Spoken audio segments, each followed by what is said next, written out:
काल सोलापूरमध्ये संभाजी ब्रिगेडचे अध्यक्ष प्रवीण गायकवाड यांच्यावर हल्ला झाला आणि त्यानंतर आता विविध स्तरातून, राजकीय स्तरातून असेल किंवा सामाजिक स्तरातून असेल, या हल्ल्याचा निषेध नोंदवला जात आहे। आपल्यासोबत या संपूर्ण घटनेविषयी बातचीत करण्यासाठी शिवसेना उद्धव बाळासाहेब ठाकरे पक्षाच्या उपनेत्या सुषमा अंधेरे ताई, प्रवीण गायकवाड यांच्यावर काल हल्ला झालाय, या घटनेकडे कसं बघताय? कारण प्रवीण गायकवाड आणि तुम्ही याआधी सुद्धा अनेक मंचावर एकत्र उपस्थिती लावली होती आणि हा हल्ला जेवढा निषेधार्ह आहे, या घटनेकडे वैयक्तिकरित्या तुम्ही कसं बघताय? प्रवीण दादांची माझी गेल्या 15-16 वर्षांची ओळख आहे आणि प्रवीण दादा आम्ही एका वैचारिक परिवारातले असल्यासारखे आहोत। अनेक मंचांवर अनेक वेगवेगळ्या कार्यक्रमाच्या निमित्ताने किंवा मी गणराज्य संघाची मूव्हमेंट उभी केली त्याच्या पहिल्या बैठकीत असेल किंवा जेव्हा पानसरे साहेबांची हत्या झाली त्यानंतरच्या अनेक बैठका असतील, अभिव्यक्ती स्वातंत्र्याचे कार्यक्रम असतील, भाई वैद्य, मी, निळूभाऊ असे अनेक जण आम्ही अनेक वेळा एका मंचावर राहिलेलो आहोत। आता isakal.com आहे देशातील नंबर 1 ची मराठी न्यूज वेबसाईट। प्रत्येक अपडेटसाठी isakal.com ला नक्की भेट द्या। विशेष म्हणजे प्रवीण दादांचा स्वभाव हा उगाच काहीतरी बोलणे आणि काहीतरी स्फोटक वक्तव्य करणे असा अजिबात नाहीये।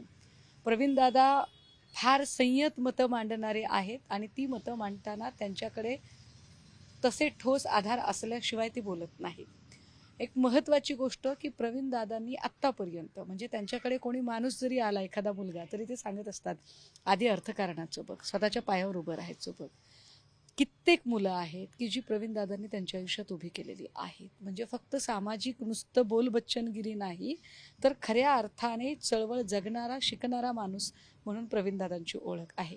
त्यांच्या संबंधाने काल होणारी घटना त्याचा निषेध नाही खरंच नोंदवायचा, जसं प्रवीण दादा म्हणाले तसं आम्हाला निषेध नाही नोंदवावा असं वाटत, पण ही घटना प्रवीण दादाच्या तोंडाला काळं फासण्याचा प्रयत्न करण्यापेक्षा गृहमंत्र्यांच्या तोंडाला काळं फासणारी घटना आहे। कारण ज्या गृहमंत्र्यांनी 4 दिवसापूर्वी मीडियामध्ये बोलताना सांगितलं की आम्ही गुंडगिरी खपवून घेणार नाही, ही लोकशाही व्यवस्था आहे, त्याच फडणवीस साहेबांनी जनसुरक्षा विधेयकाच्या निमित्ताने बोलताना सभागृहाच्या पटलावर सांगितलं की वैचारिक प्रदूषणे आम्हाला थांबवावी लागतील।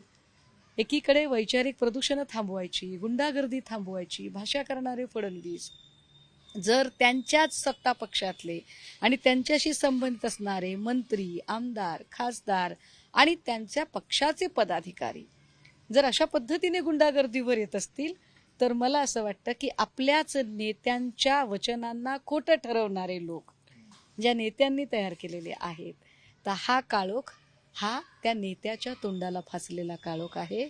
हा डाग किंवा हे शिंतोडे हे प्रवीण दादावरचे शिंतोडे नाहीत, हे शिंतोडे भाजपाच्या एकूण कार्यपद्धतीवर आणि भाजपाचं गृह खातं सांभाळणाऱ्या फडणवीसांच्या कार्यपद्धतीवरचे आहे। ज्या व्यक्तीने खरं तर हा हल्ला घडवून आणला किंवा हल्ला केला असा आरोप होतोय, त्याच्यावर याआधी देखील अनेक गुन्हे दाखल आहेत, ज्याच्यामधला एक तर थेट अगदी पुणे विमानतळावर त्याच्या बॅगमधून 28 राऊंड्स आणि 2 मॅगझिन सापडल्या होत्या। अशा गुन्हेगारी स्वरूपाचा हा व्यक्ती असल्याचं बोललं जातं। बघा, मी काल थेटपणे म्हटलं होतं की ही व्यक्ती भाजपाची पदाधिकारी आहे आणि बावनकुळेंचे निकटवर्तीय आहेत। त्यावर आज सकाळी माध्यमांशी बोलताना पुन्हा बावनकुळे म्हणाले की सुषमा अंधारेंनी केलेला आरोप मला मान्य नाहीये, कारण फोटो माझ्यासोबत कोणीही काढू शकतं। मी सामच्या सगळ्या दर्शकांना फार नम्रपणे आणि जबाबदारीने हे सांगितलं पाहिजे की मी समजू शकते, मी सुद्धा राजकारणात सक्रिय आहे। गेली अनेक वर्ष समाजकारणात, राजकारणात काम करताना अनेक लोक आमच्याहीकडे येतात आणि फोटो काढण्यासाठी उभे राहतात, अगदी ते कुठेही फोटो काढू शकतात। कुणी कुणाच्या सोबत फक्त फोटो काढलाय आणि तो फोटो दाखवून आम्ही त्याला निकटवर्तीय म्हणतोय, इतके बाळबोध आम्ही नक्कीच नाही आहोत। मुद्दा क्रमांक 1, चंद्रशेखर बावनकुळे हे भारतीय जनता पार्टीचे प्रदेशाध्यक्ष राहिलेले आहेत आणि ज्याच्या हातात प्रदेशाध्यक्ष पदाची सूत्र असतात तीच व्यक्ती पक्षातील त्याच्या खालची जी हायरार्की आहे त्यातली जी वेगवेगळी पदं आणि जबाबदाऱ्या आहेत त्याचं वाटप वितरण करत असते। हा जो दीपक काटे नावाचा आरोपी आहे, या दीपक काटेला भारतीय जनता युवा मोर्चाचे प्रदेश सरचिटणीस पद याच्याकडे आहे।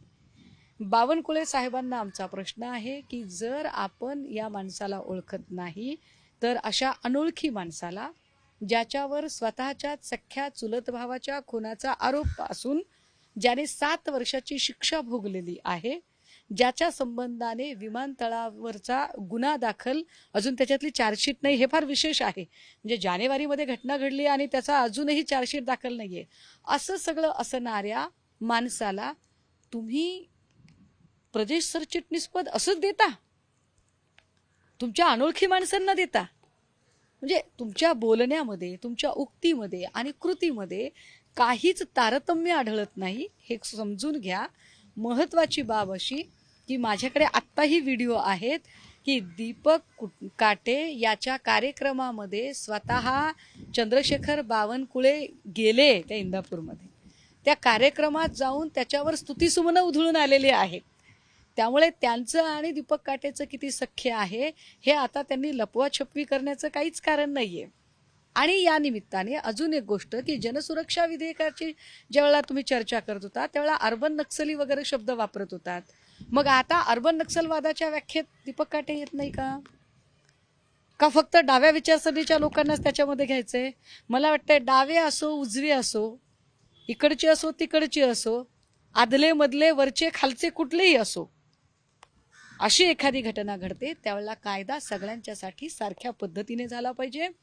प्रवीण गायकवाड यांच्यासोबत आम्ही व्यक्ती म्हणून नाही, संघटना म्हणून नाही, विचार म्हणून सगळे सोबत आहोत. कारण प्रवीण दादांनी कधीही कुणावरही कुठल्याही प्रकारचा वैयक्तिक राजकीय आकस ठेवून काम केलेलं नाही किंवा ते आकस बुद्धीने कधीही, म्हणजे एकीकडे गुणरत्न सदावर्ते सारखा माणूस ज्याला स्वतःला पॉलिटिकल टॅग नाहीये मात्र तरीही भाजपाची री ओढण्यात पटाईत आहे, पण अशा पद्धतीने कधीही काँग्रेसचं सदस्यत्व घेऊन सुद्धा प्रवीण दादांनी आपली चळवळीची आणि सामाजिक बांधिलकी जास्त जपलेली आहे. हे आमच्यासाठी जास्त महत्त्वाचे. याच हल्ल्यानंतर आता प्रवीण गायकवाड यांना सुरक्षा देण्यात यावी अशी मागणी जी आहे ती देखील होताना दिसते. तुम्हाला देखील वाटतं की सरकारने सुरक्षा पुरवावी? नाही, मला असं अजिबात वाटत नाही. नकोय आम्हाला सुरक्षा. मला नको, प्रवीण गायकवाडांना नको, चळवळीत काम करणाऱ्या कोणालाच सुरक्षा नको. तुमची सुरक्षा म्हणजे तुमची CCTV आम्ही लावून घेणं आहे. त्यामुळे तुमच्या सुरक्षेचं काय करायचं? तुमची सुरक्षा तुम्ही तुमच्या लोकांना द्या, तेजस मोरे सारख्या लोकांना द्या. ज्या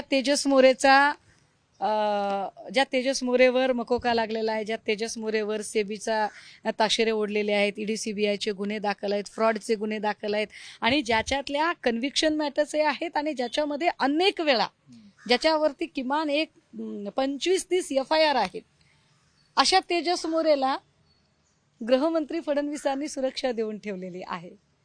तुम्हाला खरंच वाटतं का काय ते किरण साळे का काय इथे आपल्या पुण्यामध्ये सुरक्षेची गरज आहे या माणसाला? फक्त शिंदेचा माणूस आहे म्हणून सुरक्षा? तर मला वाटतंय तुम्ही अशा सगळ्या सत्ताधाऱ्यांची मखलाशी करणाऱ्या सगळ्या लोकांना सुरक्षा द्या. चळवळीतले लोक सुरक्षा द्यायला खंबीर आहेत. आम्ही आमच्या सुरक्षा व्यवस्था आम्ही स्वतः निर्माण करू. आम्हाला तुमची तेवढीही मेहरबानी नकोय. कारण काय सांगावं, उद्या तुम्ही आम्हाला सुरक्षा पुरवाल आणि सुरक्षा पुरवण्याच्या बहाण्यानेच पुन्हा तुम्ही आम्हाला टिपायचा कार्यक्रम करणार नाहीत कशावरून? एक शेवटचा प्रश्न आहे, सदावर्तेच्या संदर्भातला हा खरं तर प्रश्न आहे की सदावर्ते म्हणतायत की राज ठाकरे आणि उद्धव ठाकरे यांच्या विरोधात आम्ही कोर्टात जाऊ कारण हिंदी सक्तीचा विषय जो आहे तो पुन्हा एकदा लागू करावा, तिसरी भाषा जी आहे त्यांनी ती शिकलीच पाहिजे असं सदावर्ते. मी तुम्हाला सांगू का, मला खरंच गुणरत्न सदावर्तेंबद्दल वाईट वाटतं. कारण कुठल्या तरी एका कार्यक्रमात आत्ता सदावर्ते माझ्याबद्दल बोलताना म्हणाले की ताई मला तुमची काळजी वाटते की तुम्ही नेते आहात आणि तुम्हाला प्रवक्ते म्हणजे काय. तर माझं ते जाऊ देत, उद्धव ठाकरे राज ठाकरेंचं काय व्हायचं ते होऊ देत. परंतु ज्या गुणरत्न सदावर्तेंनी भाजपसाठी असंख्य लोकांचा रोष पत्करला, असंख्य लोकांच्या टीका टिप्पण्या अक्षरशः शिव्या खाल्ल्या, स्वतःची सनद धोक्यात आणली, त्या गुणरत्न सदावर्तेला ज्या पद्धतीने भाजपाने खड्यासारखं दूर केलं आणि उज्ज्वल निकमांना खासदारकी दिली, मला गुणरत्न सदावर्ते यांच्याबद्दल प्रचंड सहानुभूती वाटते. सदावर्तेजी, किमान याच्यावरून तरी आपण ओळखून घ्या की भाजपा आपल्याला वापरून फेकून देते. ज्या कॉन्फिडन्सने ते बोलतात ताई, आपण जर पाहिलं तर प्रचंड कॉन्फिडन्स त्यांच्या बोलण्यातनं जाणवतो. हा कॉन्फिडन्स मग एवढा कुठून येतोय की राज ठाकरे आणि उद्धव ठाकरे यांच्या विरोधात आम्ही कोर्टात जाऊ, याचिका वगैरे दाखल करू? हा कॉन्फिडन्स तिथूनच येतो, जिथून संजय शिरसाट सारख्या माणसाला बॅग भरून पैसे मिळाल्यानंतर आणि आदल्या दिवशी हे पैसे माझेच आहेत पण व्हिडिओ कुणी काढला असं म्हणणारा संजय शिरसाट दुसऱ्या दिवशी तो मी नव्हेच या आवेशात अतिशय कॉन्फिडन्सने बोलतो. दोघांच्याही कॉन्फिडन्सचे स्रोत एकच आहेत. गेल्या काही दिवसांपासून आपण जर तुम्ही जसा विषय आता निघालाच आहे शिरसाटांचा, तर गेल्या काही दिवसांपासून आपण जर बघितलं तर एकनाथ शिंदेचे जे आमदार आहेत म्हणजे यामध्ये अगदी गोगावलेंपासून संजय शिरसाट असतील किंवा गायकवाड असतील, हे अनेक वेळा आता वादाच्या भोवऱ्यात सापडलेत. कोणी आघोरी पूजा, नंतर त्यानंतर थेट कॅन्टीन चालकाला मारहाण असेल आणि शिरसाटांकडे कॅशची बॅगचा एक व्हायरल व्हिडिओ जो आहे तो देखील समोर आलाय.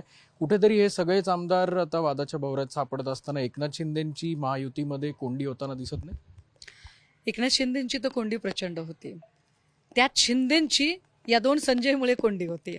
म्हणजे संजय गायकवाड आणि संजय शिरसाट या दोघा संजयनी पाक एसन्शीची चव घालवून टाकली सगळी.